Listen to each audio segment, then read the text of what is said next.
Thank you, and glad to see that some of you are still here. David talked about kind of feeling this sense of torture. I've been feeling more and more panic since I was told about this. Panic because we have this phrase in the UK called the graveyard slot, and this is the graveyard slot. You've heard a lot of great speakers. You've seen 70 million PowerPoint slides. You're tired, you're hungry, you're probably a bit both. So I'll try and keep this quick for you. 2, I actually did understand David's talk, and basically he said everything I wanted to say. So that worried me. And then 3, I didn't understand Jens's talk, but the 4 words I understood were Marks and Spencer's and Plan A. And that is also what I'm going to talk about. So he either agrees with me, in which case you've heard it all before, or he disagrees with me, and then you're going to have to make a choice. But bear with me. So really what I want to do today, I think you've seen a lot of examples of how companies are integrating cause and community into the work that they do. You've heard from David about the different sorts of cause engagement, how you can integrate cause social marketing, how you can integrate CSR, cause-related marketing. What I wanted to do now is look at the next step. If you feel that this is the right thing for you, if you think that actually I want to go down the cause-related marketing journey, what are the things that you should be looking at, and what are the simple steps that you should take before embarking in any sort of partnership? And when I was thinking about this, I thought, actually, it's a lot like looking for the partner in kind of real life as well. I'm married, and some of the things I look for in my wife are things that actually make sense when you're looking forward to in a corporate partnership. So what I've done, we have an online dating site in the UK called Time Out Magazine, and people go on there and they say who they're looking for. And I thought I'd use this as a template. I've taken the names away for anonymity's sake and all that kind of thing. But these are real things that people are looking for in their partner. And the first one, let's call them John. He says he's looking for a match to have a long-term relationship. He's looking for sincerity. He's looking for commitment. And I think that's kind of got to be the basis of everything that you do when you're looking at a cause partnership. You've heard about M&S and Plan A, but I think this is a fantastic example of kind of long-term commitment, long-term partnership. I'm not entirely sure what you've heard about M&S so far, but they put together Plan A nearly 5 years ago now, and it's a set of commitments that is going to turn them into what they think is going to be the most sustainable retailer in the whole of the world. And it's been incredible for them. At the time, M&S was seen as quite an old-fashioned company. The clothes weren't fashionable. It's basically where old people went to buy their underwear, and that was it. They really needed to do something to jig things up. So the then CEO, Stuart Rose, came up with Plan A. And this was a real game changer for Marks and Spencer.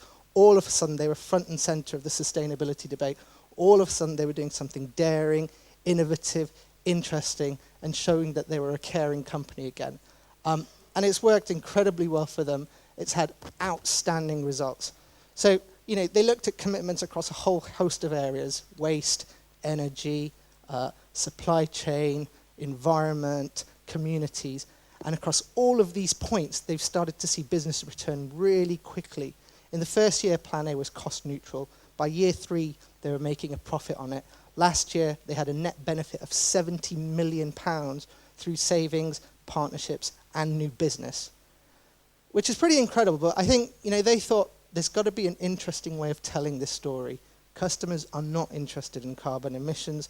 They're not interested in the fact that we've reduced the plastic on our packaging by 2%. That's not exciting. That's not sexy for them. So a key tenet of all of Plan A has been around partnership. And they've got 12 charity partnerships that span across all their different commitment points. We've talked about kind of breast cancer care, Macmillan Coffee Mornings. All of these things are things that Marks and Spencer is doing. I've picked out 2 that are kind of, I think, quite interesting. One from a personal point of view, because I come from UNICEF, and I always get excited when I see UNICEF in partnerships. But it's a really innovative one. Clothes hangers were a real issue for Marks and Spencer's. They're expensive to produce, and actually they use up valuable resource. So M&S wanted to do something about this. But actually that wasn't strong enough. It wasn't a strong enough message to go to customers, look, please stop using clothes hangers. So they thought partnership and partnership leverage was the way to do this. So what the program is now is for every time you leave a coat hanger behind, as soon as they have a box of coat hangers, they'll give 57 pence to UNICEF. Doesn't sound like a lot, but over the next few years, they're going to raise over £2 million for UNICEF, and they're going to save over 15,000 tons of CO2 emissions.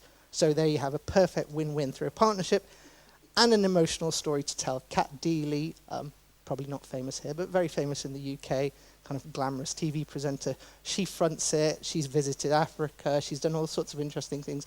Soft story about reducing carbon emissions. And then Oxfam, I guess this is probably their flagship partnership. And basically what you can do is you can take your old M&S clothing, take it to an Oxfam store, and in return, you get a £5 voucher. You can then use that £5 voucher in a Marks & Spencer store as long as you spend £30. But again, been fantastic uptake, raised £3 million for Oxfam, and reduced a huge amount of landfill of wasted clothes again. So you talked about companies doing it all, like Starbucks, which is not a personal favourite of mine. I choose Marks & Spencer's as a great company that's doing it all. They're doing it around community, they're doing it around workforce, they're doing it around environment, cause-related marketing, social marketing, and they're a company that really got it, really sincere, really committed. Next advert, we'll call, let's say, Susan. She's looking for honesty, someone who's trustworthy, but she's also looking for a bit of fun. We like Susan for looking for fun. And the next example is Nivea Race for Life. Race for Life is the biggest women's fundraising event in the UK. Basically, women of all ages, during a period of time in the year, run, walk, jog, do whatever for breast cancer care, to raise money for cancer. They've had over 5.5 million women take part. They've raised over £400 million. This has funded thousands and thousands of doctors and researchers. Nivea paid for the costs of the event, but they were very clear from the outset that this was a sponsorship opportunity for them. Yes, it was going to a good cause. Yes, they were going to get lots of nice stories about how they were helping people with cancer. But for them, it was a business operation. You know, it was all about branding. It was all about product placement, product donations. So, you know, they did some fun things. They had the male cheerleaders there who kind of went around the country and drove women wild in all sorts of shopping centres. It was, you know, it was a bit of fun. But they gave away products as well, and there was branding absolutely everywhere. And look at how they measured it. They didn't really measure it in terms of people they were helping with cancer. This was a business proposition for them. Huge brand awareness. So those of you who work in marketing, you know, kind of brand awareness was up against control groups. Positive brand equity against control groups was really strong. But actually influencing customer behavior, that's kind of the real gold. Because we know that people say one thing and do another thing. But here they're actually influencing people. People were buying Nivea more after the event. And I know the person at Nivea who worked on this, and this is not something they would achieve in a normal sponsorship package. Leveraging the cause is what's kind of really made it work for them. Next person, we'll call them David. Looking for someone who has strong principles, but is also flexible, open-minded, and willing to try different things. I'm not sure what different things David wants to try, but I think it's kind of important. You know, you've got to have this flexibility when you're looking at partnerships. Our next example is one you probably won't know, Innocent Smoothies. They're a health drink company. They make fruit smoothies. They make, someone over there likes it. And they also make fruit juices. Oh, okay, great. So I don't know if you have this initiative as well, the Big Knit. Innocent Smoothies, you know, lovely little company, started in '98, I think. Nice story of how they started. The two founders weren't sure if there was a business in it, so they made a lot of fruit smoothies. They went to a music festival. They gave them out, and they had two bins. One said yes, one said no. And they asked people to vote on whether they should go into business. Everyone said yes. They started the business and have grown since then, which is, you know, fantastic way of a small business growing. But they also knew that they needed to leverage some of the cause work that they looked at as well. And they have this initiative called the Big Knit. And essentially, over Christmas, what you do is people knit little woolen hats. They sent them to Innocent. Innocent put them on the bottles and sell those bottles in Sainsbury's and Boots, which are two of our biggest retailers. And for every bottle, 25 pence goes to Age UK, which is the biggest age charity in the UK. And, you know, a couple of really nice things about it. 80% of the people who were sending in the hats were actually then going to be the beneficiaries, because you had people in old people's home knitting all these hats and sending it in, and then the money went back to them. So, it's kind of really nice. Fantastic stories, fantastic images, a really lovely kind of program. But, you know, from the nature of today, what you'll see, it's not just about philanthropy. The issue is they weren't selling smoothies at Christmas. People weren't buying smoothies, they were drinking hot chocolate. They needed to see how they could extend their sales category at Christmas. And through this campaign that runs over winter, they had their best ever category over winter, best ever week of sales in Sainsbury's, huge PR. For a small company in the first year, generating £300,000 of PR around this campaign was massive. So again, it's fun, it was innovative. Age UK at the time were a bit wary about it. They thought, is this trivializing issues around old people? Is it a bit patronizing? Is it a bit silly? It's not how we do things. But they had to take a leap of faith. They had to believe in innocent. They had to do something fun and different. And it's worked really well for them. Finally, this person, Susan again, I don't know, is looking for mutual respect, looking for understanding. And this next partnership is one I've worked on personally. I worked on UNICEF and Pampers, setting up their global kind of 1=1 vaccine campaign. And I think more than anything, the success of this is kind of down to the mutual respect between UNICEF and Pampers. Dream, there's a whole world out there. See it in front of you and stare at the sky. When you buy specially marked Pampers, you can help the world's babies in need, because 1 pack of Pampers equals 1 life-saving vaccine.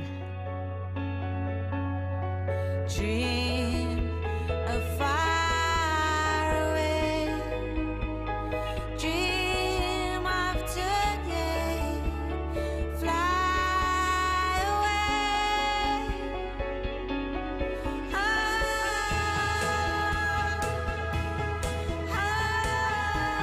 Together, we can help give babies a brighter tomorrow. Now, nappies or diapers are not actually that exciting a product. I have a 2-year-old and I know that they work, but that's about it. And it's kind of always been a low interest category. You had Pampers, you had Huggies, and you had stores making their own nappies. And it was always about price. They had to compete on price. They could do product innovation, but I don't know if Pampers are better than Huggies or not. What Pampers knew they needed to do was really sell the brand, sell the idea of Pampers, the feeling of Pampers, not the product. They knew people bought their product. They wanted people to love their product. They wanted to take the conversation away from dry bottoms to saving babies. And that's what they did with this 1=1 campaign. It's a very simple idea. Buy 1 pack of Pampers and they'll donate 1 tetanus vaccine to UNICEF. The mother doesn't have to do anything. She feels good about herself and it helps UNICEF. And I think David knows this partnership quite well. In fact, Pampers, Procter & Gamble and UNICEF have recently won a Halo Award. That's part of David's organisation, I feel, in no small part because of this partnership. It started out in Belgium and the UK. We trialled it. Now it's a huge global cause-related marketing campaign. The aim has moved from trialling it to hopefully eradicating tetanus next year globally. And this is something that really can be achieved now through the sale of nappies. And it's been tough. It's been difficult along the way. You had Procter & Gamble, big, huge American kind of Goliath company wanting to do things one way. UNICEF trying to protect its brand, trying to make sure it wasn't too influenced by corporate, trying to make sure it got what it wanted out of the partnership. So I think we had a lot of difficult times, but a lot of really constructive conversations, and establishing from the start what each partner expected from it really helped and has made it the success it is today. Again, I won't go over it all, but drove huge business benefit for Pampers, huge kind of uplift in sales, image perception, percentage rise in people thinking Pampers was more than a nappy brand. It's now core of what their brand do, and really they can't not do it anymore, which is brilliant for UNICEF. So that's it really, those kind of quick examples. What I wanted to do is just review with kind of a relationship checklist. The first thing is be clear about your objectives. Don't try and hide behind anything. Be really open, be honest. Is this about selling more product? Is this about making your brand look better? Or is this purely philanthropic? Set goals, set objectives, set KPIs, but be really honest from the start, because that's the way you avoid problems that are further down the line. Review the landscape. What are other people doing? Are there any other big cause campaigns coming up that will kind of take precedence in the media? Are you a small fish in a big pond? if you want to do breast cancer and you want to do the pink whatever, there are a lot of companies doing that. Are you going to be able to stand up to that? So really look at what you're trying to do and what makes you different. Think authentic, think long term. This is really important. Make sure it makes sense for your brand to be doing what it wants to do, but demonstrate that you're committed to a cause. People have to believe that you're doing it for the right reasons. So look long term. It's very hard to measure success over a period of a month or 2 months. It's hard to make customers change their behavior. So really look at how you can affect change over a long period of time. Check communication synthesis. Now this is a really interesting one. Different charities and NGOs have different approaches to how they work with companies and how they talk about it. There's 2 charities in the UK that help women who've been victims of rape. Now, one of them is very happy to talk about their corporate partnerships, is very happy to be commercial. Another absolutely won't be. So you have to make sure that you know that even though you're supporting the cause, you're going with the right charity. And it's a bit like WWF and Friends of the Earth. You know, one is very much about engaging with corporates. One is really about bashing corporates on the head, even though they have the same goal. So, you know, make sure you're talking the same language as your partner. Interrogate the partnership, ask questions, ask how it can go wrong, and take this outside of your team, take this outside of your department, because what you think might be a good idea may not be. There's a classic example in the UK of Cadbury's, which are the chocolate bars, and about 5 years ago, they went into partnership with the Youth Sports Trust, and what they wanted to do is provide sporting equipment to schools. And so they did a cause-related marketing campaign. You buy whatever, and that gets enough for a football. All the headlines were Cadbury's want you to eat 100,000 chocolate bars to provide one football. They thought it made sense. It made absolutely no sense to anyone else. So make sure you interrogate the partnership. Match expectation with size. The bigger the brand, the higher the expectation. If you're a huge brand, just kind of dipping your toe in the water and donating £50 is not going to be enough.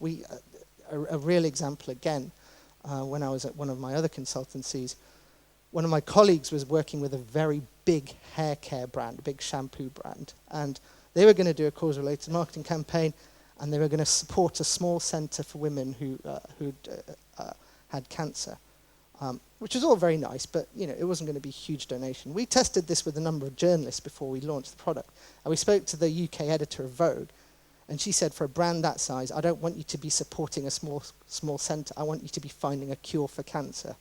So expectations are going to be big on you. So make sure you match that with the size of your ambitions. Keep it simple, simple-minded, single-minded. If you're going to do a cause campaign, don't try and mix it up with other marketing initiatives. Don't try and put other brand promotions in it. Focus on what you're doing and make that be your core goal so people really understand what you're trying to do. And behave like you care. You know, this is really important. Have a figurehead. Have someone who can talk passionately about why your business is doing what it's doing. And more than that, and you know, when I was at UNICEF, we used to take companies out to see the projects, and sometimes we take journalists out with us. And I worked for a large financial institution, and we were taking them out to South Africa, and we were going to take some journalists to see some projects which are, you know, pretty harrowing. Kids who've got HIV/AIDS, kids who are living in real poverty. And they wanted to fly the journalists out first class. They wanted us to stay in a really nice hotel and treat journalists like you would on another business trip. Would have been absolutely disastrous. Make sure that you act as if you care and you've got people who can talk about it passionately. And finally, know you're being watched. More and more people are going to be kind of looking at you quizzically. The internet, social media, cynical journalists are going to be really looking out for you to make mistakes. So make sure that you have all the answers before you go ahead. And if you do all of this, and if you listen to everyone else who's spoken today, I think as a result of today, we'll have some nice, beautiful marriages. Thank you.